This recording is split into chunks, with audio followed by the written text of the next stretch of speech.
is absolutely stinking out there. So I did a ride yesterday up at Castell Coch near Cardiff.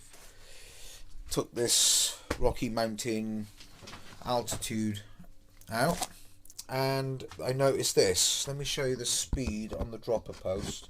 Press that there. It's got to be some air in there. So if I just show you, if I slow this down, look, and this is what happens. That is on the fastest speed. I can't make it any faster. So is get this seat post out. So we'll just do that and just slacken the cable. It is a stealth routing. Hang the saddle up there, because this will give us access here to the actual bleed screw. You want to be using the T10 torque screw. Okay, that's the size that you'll need. Right, this saddle down.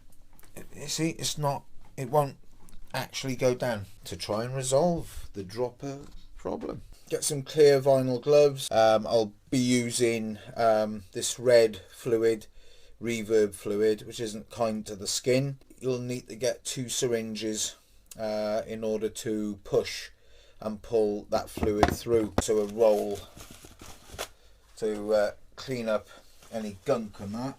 Make sure that your lever is turned all the way out,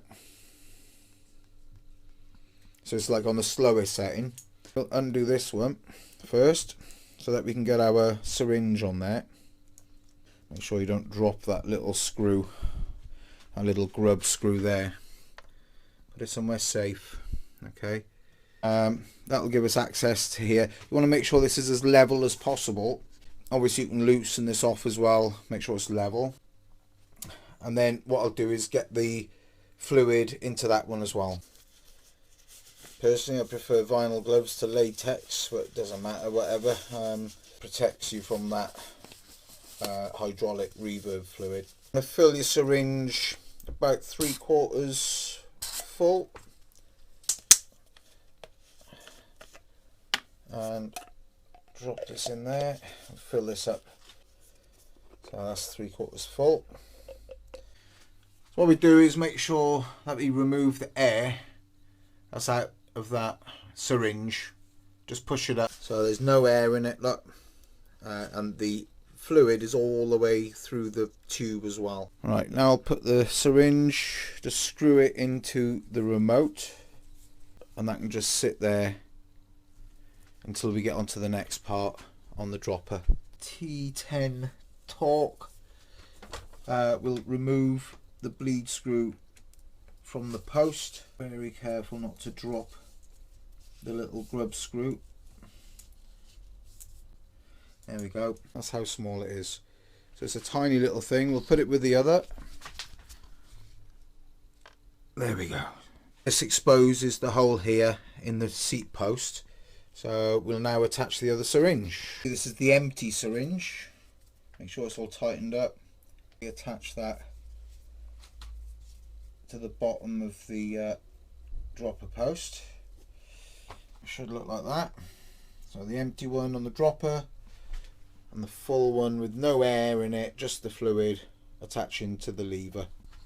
So this is the tricky bit, especially if you're on your own, is to push down on this syringe, but pulling on the seat post syringe. We'll be able to draw the new fluid through and hopefully remove all those horrible air bubbles.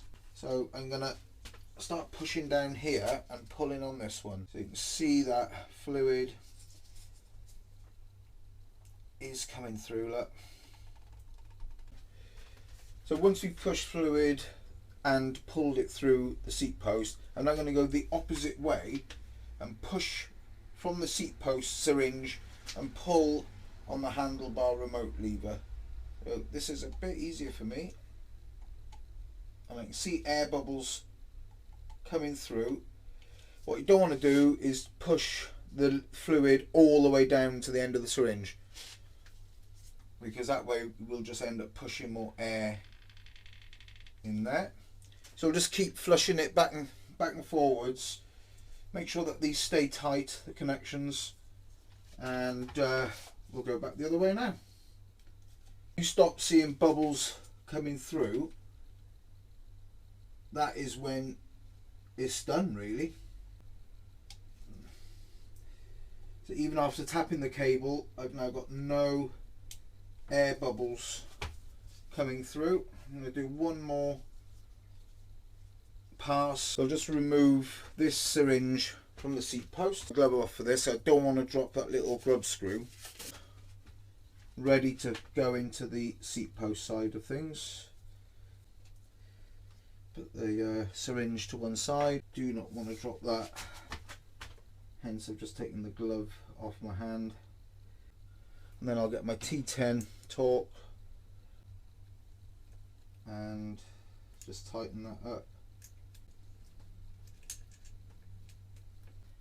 And then I'm going to pull through the cable so I can sit the seat post back in the seat tube. Just get rid of any air bubbles that might be trapped in the lever. It's not time to screw this to a high speed. It's still all the way screwed out, the speed screw there. Down on the syringe. Now if I push on the lever, that should then push bubbles into the syringe. And there's a few bubbles coming out. I'm pulling quite hard on the syringe. And you can see there's a lot of air bubbles coming through there. In here,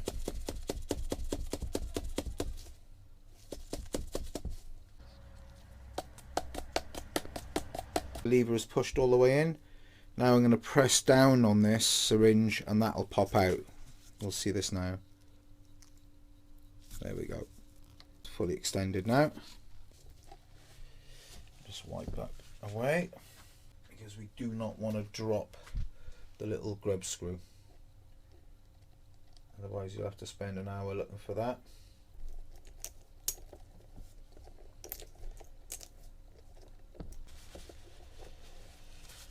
Let's put that glove there.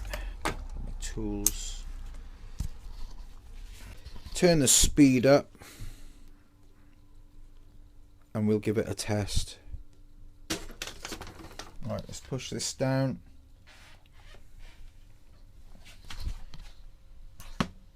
Yes, so that is now working. You can see the speed of it. What I'm going to try as well is just slowing it down. Out. Great. We'll just speed this up again. There. So I would say that's successful bleed. What you now need to do is return the hydraulic fluid, the reverb fluid, back into your container, and yeah, we're ready to go. I've done the same thing now on my son's bike, which is the Trek Remedy 7. It's got a reverb dropper on there, but it's actually the outer cabling. It's not a stealth one. Same sort of lever, except it's a right hand lever, and this is the speed I've got out of it now.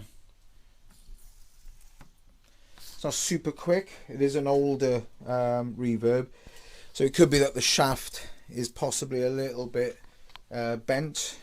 I'll just do that again. There we go. So it's not too bad. It's could be a bit quicker.